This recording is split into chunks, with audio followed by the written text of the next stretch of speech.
Assalamualaikum warahmatullahi wabarakatuh. Halo teman-teman semua.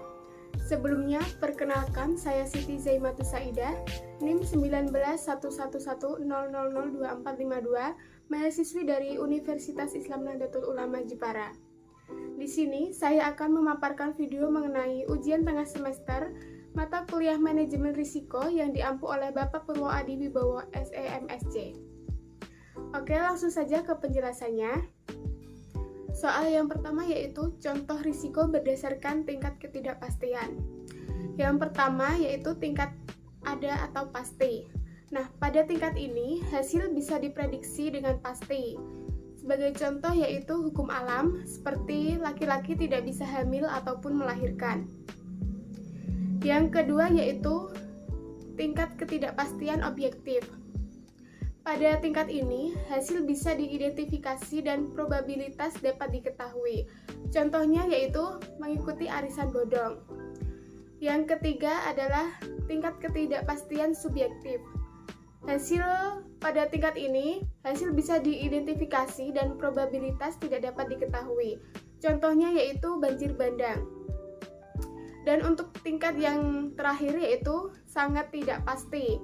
Pada tingkat ini, hasil tidak bisa diidentifikasi dan probabilitas tidak bisa diketahui.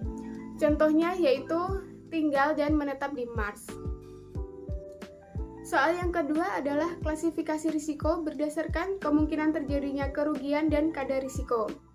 Terdapat dua macam risiko, yaitu risiko murni dan risiko subjektif.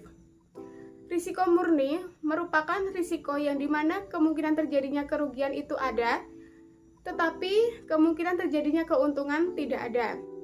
Sebagai contoh yaitu kebakaran, adanya perampokan dan juga gempa bumi. Kemudian risiko spekulatif. Risiko spekulatif merupakan risiko di mana kita mengharapkan terjadinya keuntungan, namun kemungkinan terjadinya kerugian juga ada. Contohnya yaitu kerugian saat kita membangun bisnis. Adapun tipe dari risiko murni yaitu meliputi risiko aset fisik. Risiko aset fisik merupakan risiko yang terjadi karena kejadian tertentu dan berakibat buruk pada aset fisik organisasi.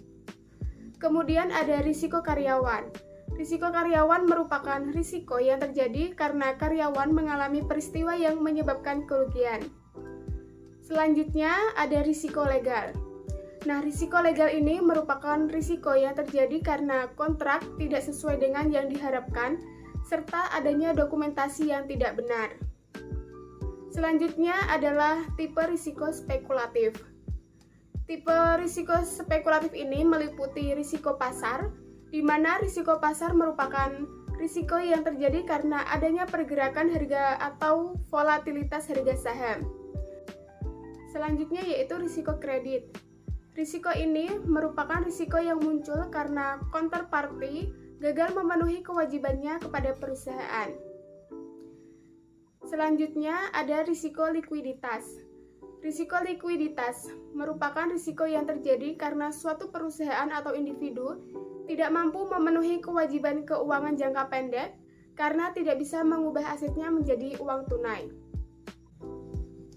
Dan yang terakhir ada risiko operasional. Risiko operasional ini merupakan risiko yang terjadi karena kegiatan operasional suatu perusahaan tidak berjalan dengan lancar sehingga menyebabkan kerugian. Soal ketiga yaitu proses atau tahapan manajemen risiko. Terdapat 3 tahapan, yang pertama yaitu perencanaan. Tahap awal manajemen risiko yaitu perencanaan, di mana pada tahap perencanaan ini bisa dimulai dengan menetapkan visi, misi, serta tujuan yang berkaitan dengan manajemen risiko. Kemudian, tahap perencanaan ini bisa dilanjutkan dengan melakukan penetapan harga, kebijakan, serta prosedur yang berkaitan dengan manajemen risiko. Selanjutnya, tahap yang kedua adalah tahap pelaksanaan. Pelaksanaan manajemen risiko merupakan suatu aktivitas yang berkaitan dengan kegiatan operasional manajemen risiko.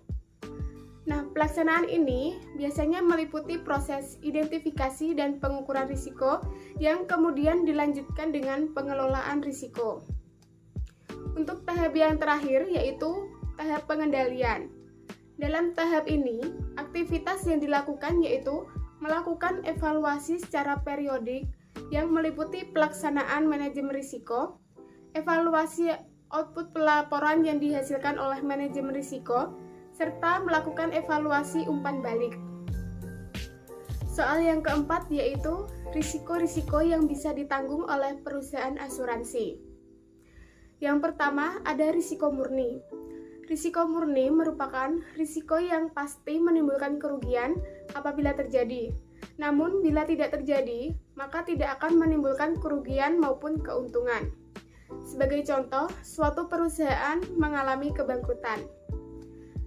Yang kedua yaitu risiko fundamental.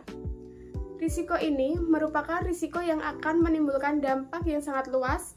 Biasanya risiko ini disebabkan oleh faktor atau pihak tertentu seperti bencana alam dan kebijakan pemerintah. Contohnya yaitu terjadinya musibah tsunami. Yang ketiga ada risiko individu. Risiko individu merupakan berbagai macam kemungkinan risiko yang terjadi di kehidupan sehari-hari yang dapat mempengaruhi kapasitas seseorang, harta kekayaan maupun tanggung jawab. Contohnya adalah seseorang yang terkena PHK. Soal yang kelima yaitu contoh analisis sekuen risiko. Nah, ini merupakan contoh sekuen risiko dari kerugian petani sayur yang mengalami gagal panen.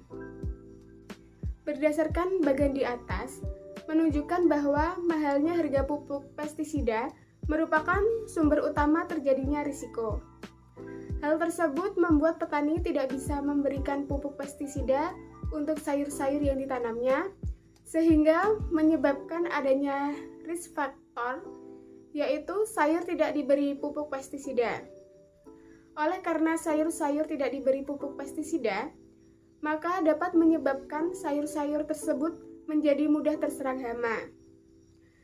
Jadi, sayur-sayur yang mudah terserang hama sudah dipastikan akan membusuk, sehingga hal tersebut dapat menyebabkan petani gagal panen. Oleh karena petani gagal panen, maka petani tidak bisa menjualkan sayur hasil kebunnya tersebut, sehingga petani tidak bisa mendapatkan pemasukan, dan hal itu dapat mengakibatkan kerugian bagi petani sayur. Soal keenam adalah contoh produk asuransi kerusakan properti yang ditawarkan oleh perusahaan asuransi. Yang pertama ada asuransi properti Allianz. Salah satu polis asuransi yang ditawarkan oleh Allianz yaitu Rumahku Plus. Dengan polis ini, kita bisa mendapatkan ganti rugi atas kerusakan aset bangunan hingga 20 miliar rupiah.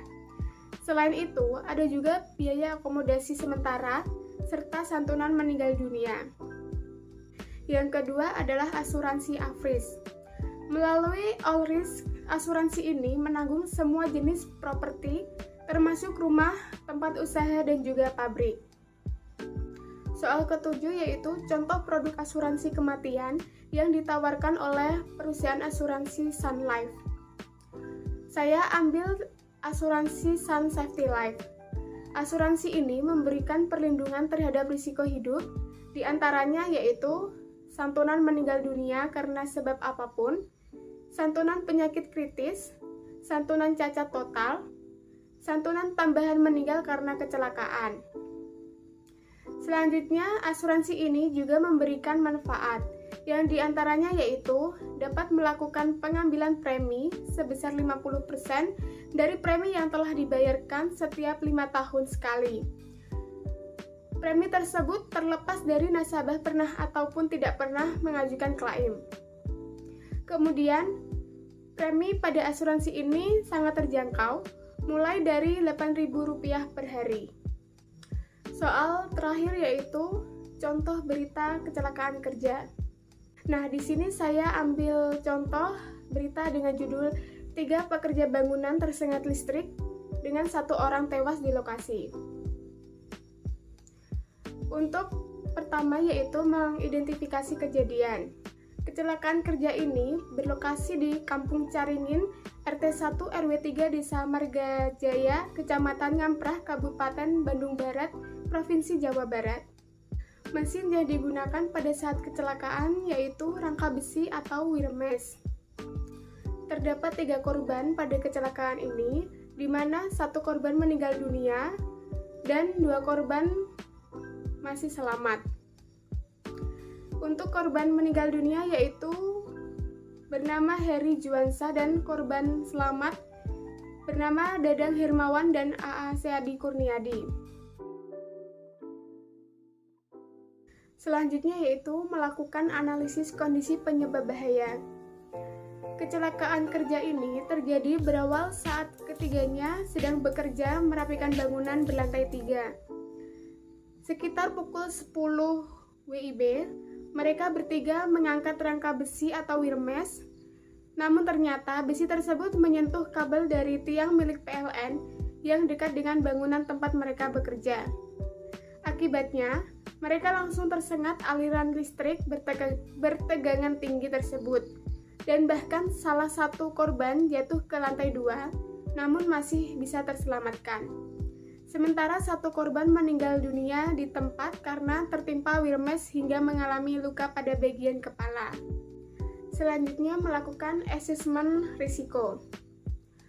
Berawal dari salah satu warga melihat ada seorang korban yang jatuh dari lantai 3 ke lantai 2, kemudian warga tersebut berteriak minta tolong, sehingga warga di sekitar lokasi kejadian berdatangan untuk melakukan pertolongan.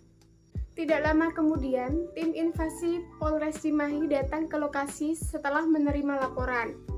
Mereka langsung melakukan olah TKP, mengamankan tempat kejadian, serta mengidentifikasi para korban. Selanjutnya adalah akibat dari kecelakaan kerja tersebut. Nah, dari kecelakaan tersebut mengakibatkan Heri Juwansa meninggal dunia karena tersengat listrik bertegangan tinggi serta tertimpa besi wirmes di bagian kepala. Sementara Dadang Hermawan dan AA Yadi Kurniadi mengalami luka bakar di sekujur tubuhnya. Selanjutnya yaitu pengendalian risiko yang mungkin dijalankan. Seharusnya, para pekerja bangunan tersebut lebih memperhatikan tempat kerjanya dan lebih berhati-hati lagi saat melakukan suatu pekerjaan. Dan sebelum melakukan pekerjaan, ada kalanya berdoa terlebih dahulu dan juga memperhatikan peraturan yang ada agar dapat bekerja dengan aman dan juga nyaman. Sekian video yang dapat saya paparkan. Apabila ada kesalahan kata ataupun ucap, mohon dimaafkan. Wassalamualaikum warahmatullahi wabarakatuh.